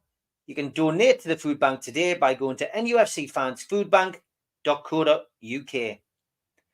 We do support events on this channel as well. If you've got an event, please send it in and we'll promote it. The Tyne Theatre and Opera House are doing a Keegan, Beardsley and Waddle event, the Class of 84, 25th of January 2024. Book now by calling 0844 249 1000. And the Tyneside Irish Centre, they're doing an event with Frank Clark and John Gibson on Thursday, December the 7th. You can get tickets from nufcmatters.com and they are priced at £15. There's also some tickets available on Groupon. Don't forget, you can catch me 5 days a week, Monday to Friday, with Rye, Dave, and Daz on the Northeast Footy Brekkie Show, 7 till 9. And you can catch us on the Red, the Toon, and the Cat, and on Toon Radio's website. WhatsApp us on the day 0330 043 2002, the perfect way to start your day. Yeah, I've been laughing at these comments. Rebrand tickets of the week on the 3 Ticket and Amigo, hosted by Steve Rant on Wraith. Thank you, Michael. Tom Lynch has had me creased as well. He says, I've had an advert for Dettol, so that means I'll actively avoid Dettol now. Mental note. The best one, yeah. Stu Mag says, I keep getting YouTube adverts for military grade flashlight. He says before, but it's banned. as it doubles up as a baseball bat weapon. God almighty. I didn't realise this is what they were doing. Gary says if you want to avoid the apps, you can watch the show on Opera app. So there you go. There's a hint for everybody out there who wants to avoid those ads. Okay, time for a bit of a laugh to lighten the mood for Bill. Here's Tweet of the Week.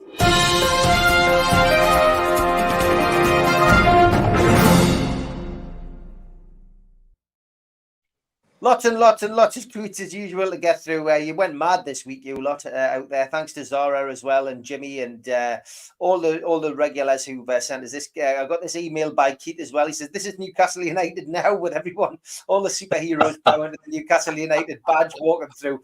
I do like that. It's better than this one that we saw. Football tweet: which clubs win in the Premier League this season? Oh, you're having a laugh. Chelsea. Come on. Newcastle's not even on there. That really, it is pathetic. Well, that's the kind of account that them bloody prats who were talking about QPR fans. Why would you be a QPR fan? Bloody hell. Have you ever been in a football ground, ever? Exactly.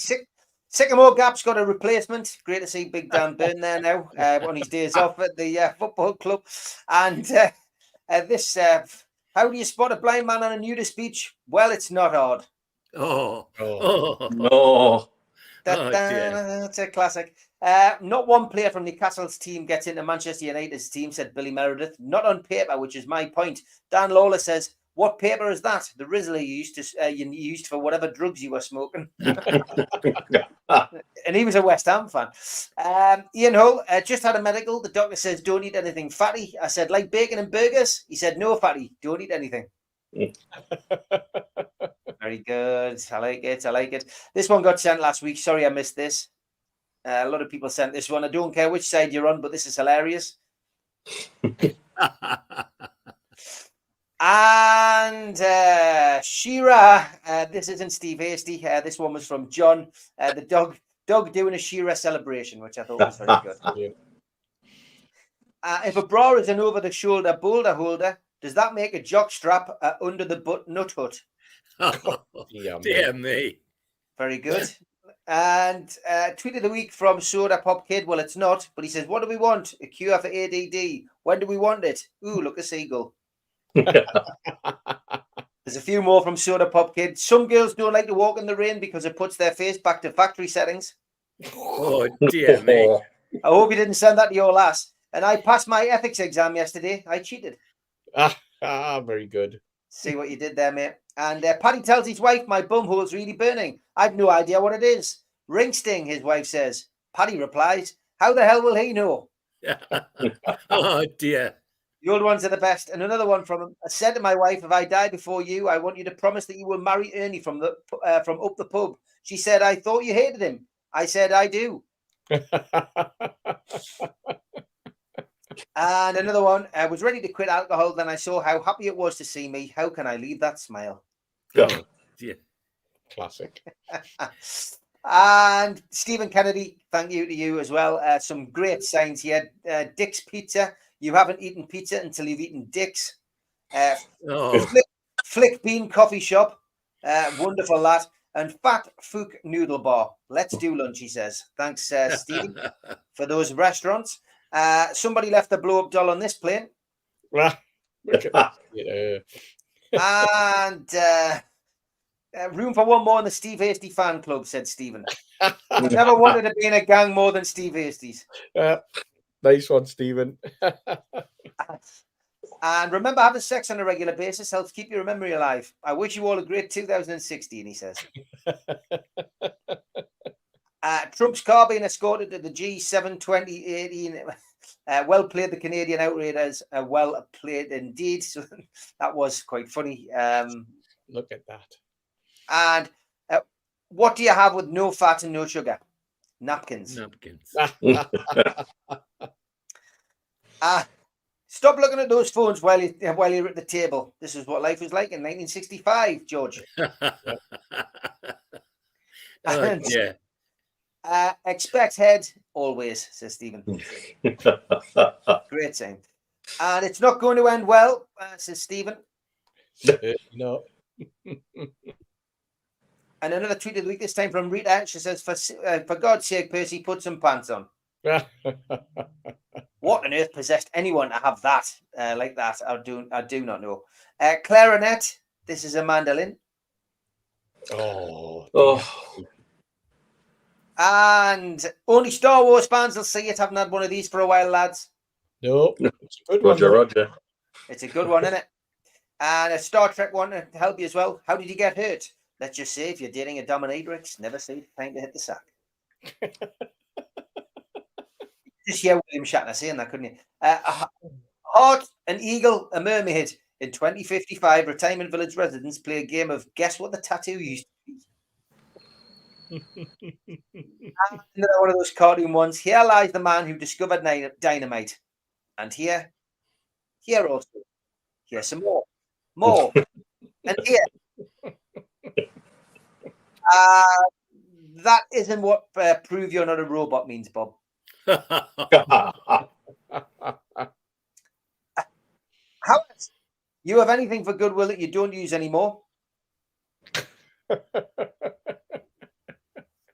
And Jimmy for this one. What does a chicken give us? Eggs. What does a pig give us? Bacon. What does a fat cow give us? Homework.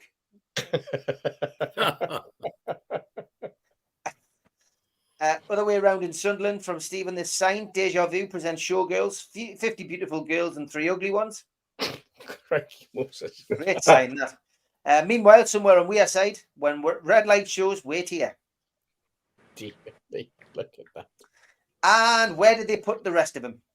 His cock. Oh, dear me. Stephen, man. Due to Facebook rules on lewd language, this man's name is now Penis Van Lesbian. We do go narrow to the bone, close to the bone on you lads. I understand how you get Bob from Robert and Bill from William, but how do you get Dick from Richard? Well, you ask him nicely. And I just found out that cockfighting is done with chickens. That's 2 years of training I'll never get back, lads. And if you can't find the book you're looking for, then you're obviously in the Wong Fu King bookstore. Okay, let's see you walk in a straight line. That was one for the intellectuals, said Stephen. Definitely. Very good. And single white van seeks single yellow sponge for dirty weekend fun. Shortly after British Airways flight had reached its cruising altitude, the captain announced, "Ladies and gentlemen, this is your captain. Welcome to Flight 293, non-stop from London Heathrow to Tornado. The weather is good. We should have..." And then he starts going, "Oh my God, oh my God." Then silence follows. Basically, the captain then comes back on and explains that he spilled his coffee.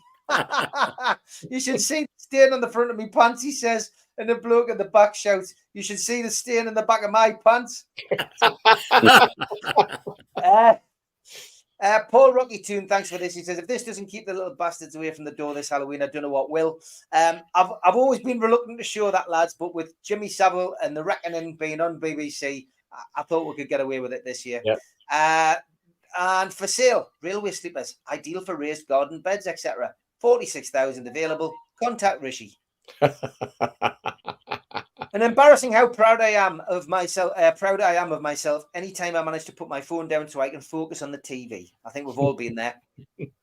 I decided to make sure my wife woke up with a big smile this morning. I can't have Sharpies anymore. Oh dear me. Thanks, Ian. My neighbours complained about me groaning too loud having sex in the morning. If they only knew, I'm just trying to put my socks on. And it took me a moment too, lads. That's good. Can you say it? Mr. Bit, of course. And I make no excuse because we don't have a game to look forward to in trying to get through the little backlog we've got of these. Egg shortage because hens identifying as roosters. Oh, God. And she knows damn well no one's paying attention to the dog.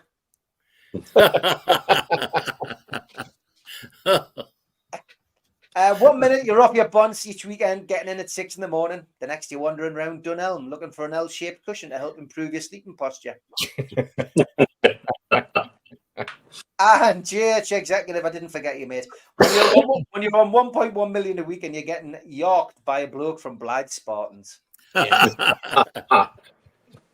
Soda Pop Kid as well. Sometimes when you cry, nobody sees your tears. Sometimes when you're hurt, nobody sees your pain. Sometimes when you're sad, nobody sees your sorrow.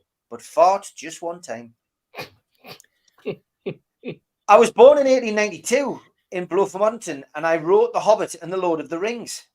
Oh no, he's talking in his sleep again. Oh dear. Oh dear. The irony of this sign, lads, fasteners. Oh. And anybody fancy a snack? Dorian's Toes. Oh. And I'm well annoyed with my neighbour. Yesterday he kept playing the same Lionel Richie song over and over at full blast. I wouldn't mind normally, but it was all night long. All night. I knew the song was coming. All night. And this is great from Jimmy. From that day on, Kevin never touched alcohol again. And tweet of the week from Jimmy again, McJagger. Very good. Very good, yeah. And the Make-A-Wish Foundation really came through for little Billy. Couple of song alerts. Tweet of the week. Take a look at me now. Oh dear. Thanks, Jimmy. And this one. I want to rake leaves. Oh. Brilliant. Really good. That pick for Friday's Amigo show from Alan. Who fancies a pickle? Ring stingers, ass blasters, and fart starters. I found the shop in the Metro Centre that sells them, Alan. So I know where you're at. Welcome to midsummer population. Going down rapidly. And I don't normally eat vegetables, but today is John Lennon's birthday. I thought I'd give peace a chance. Brilliant, Ian. Oh. He finds these, doesn't he? Yeah. Want to exercise your vocal cords. You don't have to put on the red light. Walk, San. Walk, San. Oh, dear me. And Ian also sends us this one. You know, time is passing at an uncomfortable speed when all the good male rock stars start looking like your grandma. Last few. Finished the Halloween pies. Nobody wants to eat them, and the kids won't stop screaming. Brilliant, that. Bloody awful. Somebody mother-in-law is on the loose, says Stephen. And Bon Jovi must be at least 3/4 of the way there now. Oh, dear me. Lick my nuts. Exit 116. No, I'll pass, says Stephen. And this one from Gary. Can you perform under pressure? No, but I can try Bohemian Rhapsody. Gary sent that in because it doesn't involve me singing, he said. All right. If you saw the battle droid first, you are a true Star Wars fan.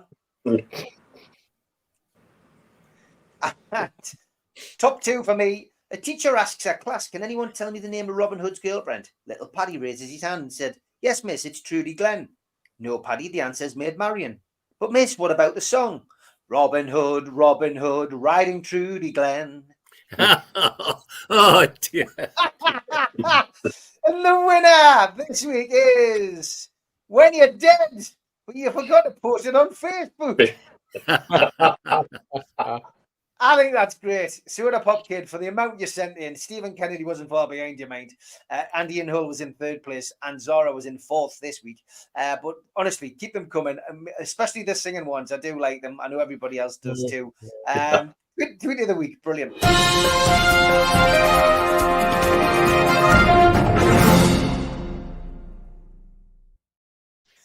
Okay, we do have the lookalikes to go, but lots of people still going on about tickets in the in the chat, and ultimately, we do want to discuss it, and Bill, we can't make an apology for something that other people want to talk about, and people asking what size stadium do we need, we don't know. We don't know what's on the waiting list. We don't know, we don't know what we ultimately don't know what's, what the membership is. That might give us some kind of idea as to what kind of stadium we would need. But, there's always lots to talk about. We do keep a positive stance on this program as well. But we are, like we've said, the critical friend. So from my perspective, I make no apologies at all for covering the tickets. And we haven't done it for a few weeks. So I'm glad we did it. And thanks to Keith for picking it up. Yeah, can I just chip in, Steve? Go on. For at least 4 to 6 weeks, we as a collective have deliberately kept our gob shut on tickets, Well, even though we've been seething about it, especially me. Yeah. And it, it had to come out sometime. It did, yeah, and it really did. No, we've had to do it. You know what I mean? We had to come out and say it. So, look, I'm glad we did. I'm glad we did. Brave browser, no ads. Just people suggesting how you can avoid these YouTube ads. If anybody is interested in that, some people might just want them, want to get these ads and see them. So we'll see. I've got to give a shout out to the Irish Club. We've done lots of events there and we'll continue to do so. Former Magpie Paul Ferris is launching the paperback version of his latest book, The Magic in the Tin, at the Tyneside Irish Centre on Wednesday, October the 18th. The follow-up to his well-received first memoir, of course, The Boy on the Shed. This book sees Paul give a typically unflinching but humorous account of his prostate cancer diagnosis, treatment and subsequent recovery. Tickets are on sale. Best probably go to NUFC.com. And you can the two links are placed there. There's a 2:00 show and there's a 7:00 show. The Irish Centre is, of course, based on Stow Street in Newcastle, just past the Chinese Arch.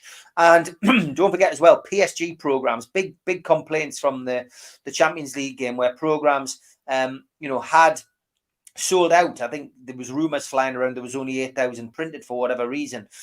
We did see some rather unscrupulous people selling them en masse online, so that got people's backs up. But there are going to be more available. There is going to be a reprint, and they will be sold by the program sellers at the next home game. So that's good news. We can talk about programs, can't we?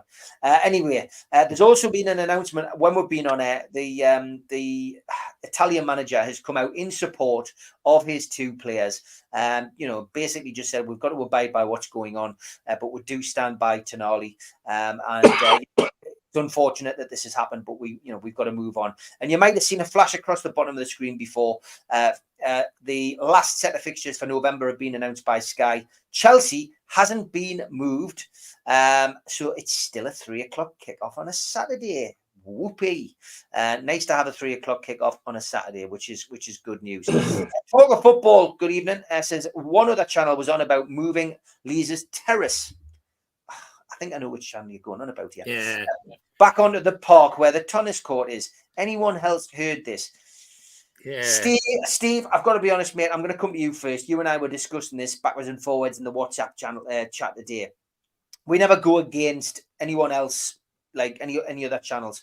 And I'm not going to start bad-mouthing channels on here. That's not what we're about.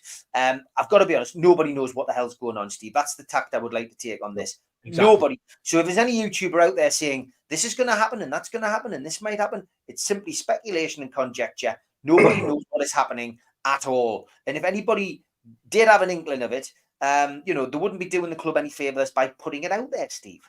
No, they wouldn't. I mean, I did watch the snippet that came out. It's very interesting.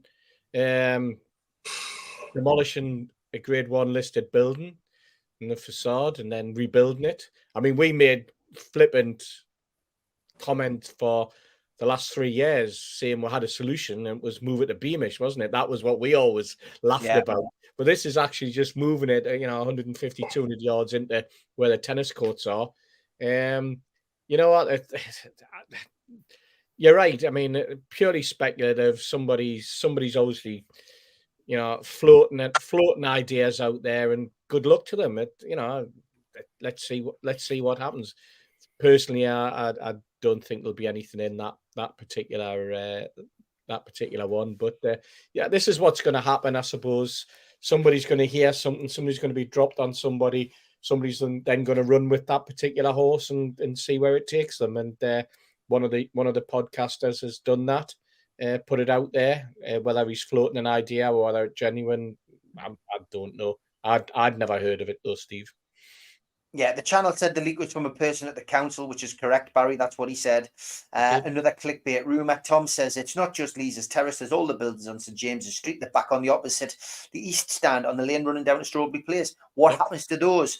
I'm not being funny. Don't believe it until you hear it from the club, Mitch, is the message I'd like to put out. Absolutely. And for me, the moving the building would be so time and cost prohibitive. That just sounds like total nonsense to me. I know Saudi you've got money to burn, but you probably have more fun with drawing it in fivers and burning them one by one. It will probably last quicker, last longer than the time it would take to build it, to do that. There has to be a solution if staying at St James's Park is the way ahead. We floated a couple of solutions which genuinely started being conversations in a pub in Dubai with a beer mat and a pen. Yeah. You know,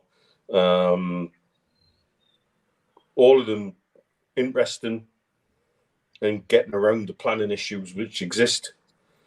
But all of them also contain one issue, is how does it work where we're in the middle of rebuilding? Where do we play? Do I have to clear out for a period of time? Do I have to exist with a reduced capacity for a period of time? And if ticketing's the talk of the town now, God knows what it will be in that scenario. Do we get permission, for example, from the Premier League to not have away fans for a season? That, you know, these are the solutions which you've got to explore, and it involves. The one thing I will say is when it comes to things like this, we have got an ownership team who seem prepared to have the conversations on this.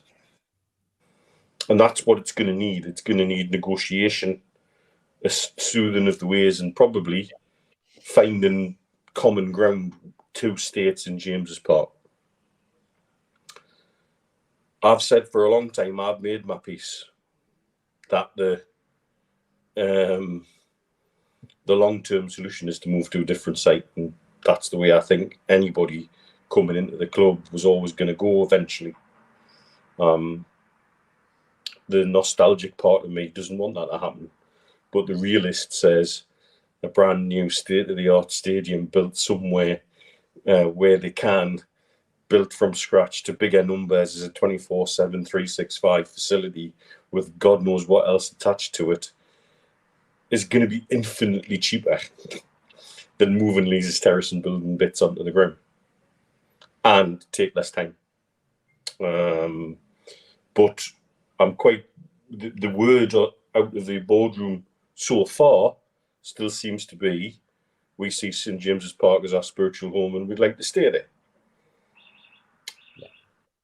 If there's a way to do it, they'll find it. I'm quite sure of that. I guess, you know, I was right what I said before, George. Really, it's going to take time. This, though, we're struggling to get planning permission sorted out, or licensing permission for the stack. That's got to go through yet. We know that they can build it, but it's whether they can get the license for it now. There has been objections, and building a ground doesn't just happen overnight. And look at the problems Liverpool are going through at the moment. They'd sold tickets for the Everton game at home. That was going to be their grand opening. Now they've had to put that back to an undisclosed date next year. So even if building did start taking place at Newcastle and extensions did take place, there's no guarantee in any building work that it's going to finish on time. Well, almost guarantee that it won't. The positive side of doing things at the moment, remember, we lost a stadium upgrade and a World Cup because of it, because we had 2 enemies, the council and the university. And there was no way those 2 entities were going to let Newcastle United build something shoddy and quick. They wanted something proper. And when it wasn't proper, they just said, well, you're not going to do it. And so we lost the World Cup. Simple as that. Yeah. At the moment, I suspect our best friends are the university and the council, because they're both strapped for cash. Absolutely cream cracker. They've got no money. And pains me to say it, the university should be ashamed of itself. But as I say, that means they're willing to talk. If you've got money, they're willing to talk. That's why we've got nearly 1,000 bloody Chinese doing business studies on Barrack Road. Same with the council. Look at the things the council are having to do. I mean, I feel sorry for the councillors, because, millions and millions taken off their budget, not just little bits, huge lumps, 20-30% of that budget. So they're going to be ready to talk. So the positive for me is it's a good time to do it, because we could have a lot of goodwill from the very people who have the power to stop it. And I think if they put an imaginative solution together, the council and the university would clap their hands and say, come on, yes, let's do it. And I think that's how it'll end up. Okay, there's loads of potential at St James's Park. They could build over the road and make the metro part of the stadium, says Derek. And Mozza says, well said again, George. Okay, we are finishing off tonight's show with your favourite section, the Lookalikes.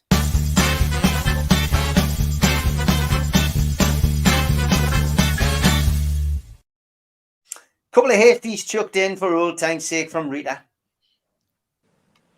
I think Rita's just a really Keith in disguise. That's what I'm thinking. It's always good when it's a dog you've never seen before. And there's one from Stephen Moore. Lookalike Steve Hasty relaxing. Hey, God. Hey, Tony and you. And a rare Keith Richards baby picture from Ian Hull.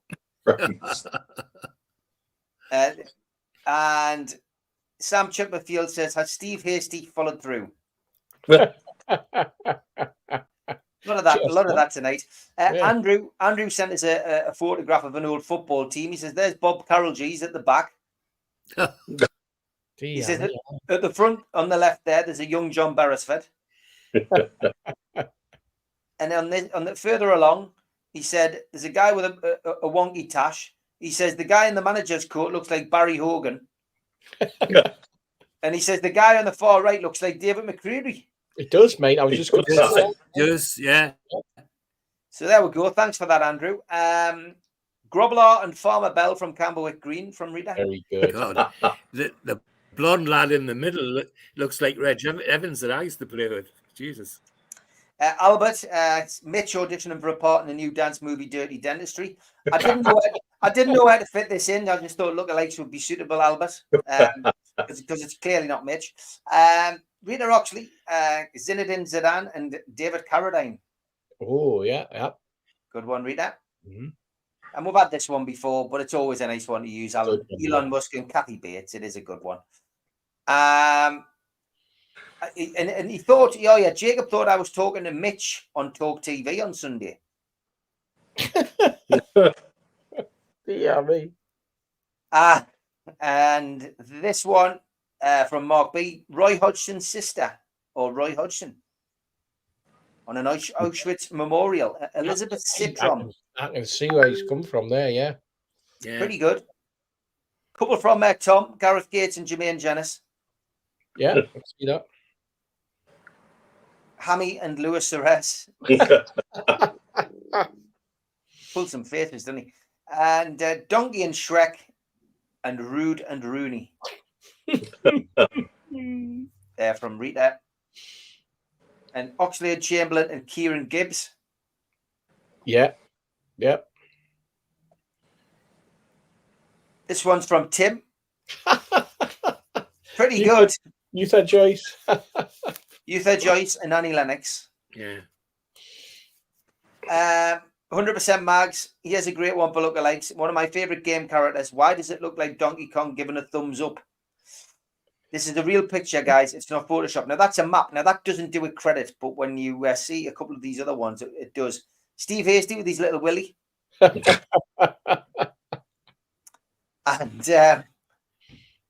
Peter Powell and Marcel Marceau from Tim. Oh, yeah.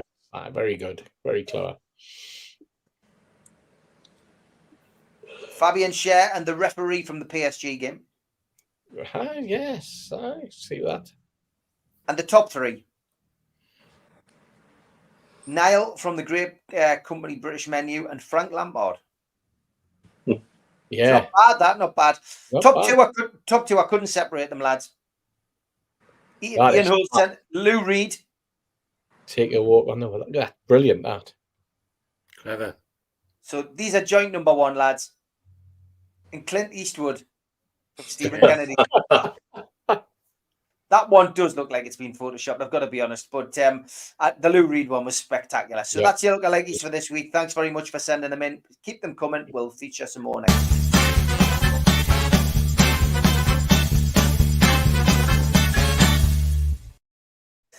And that's it, guys. We managed to get through 2 hours. We're completely buggering the show up. I didn't even get the ads till an hour and 25 minutes through because we had a lot to talk about, even in International Week. Next week, of course, back at business, Newcastle United back in action, and plenty to talk about. But Steve, Mitch, and George, have a great weekend.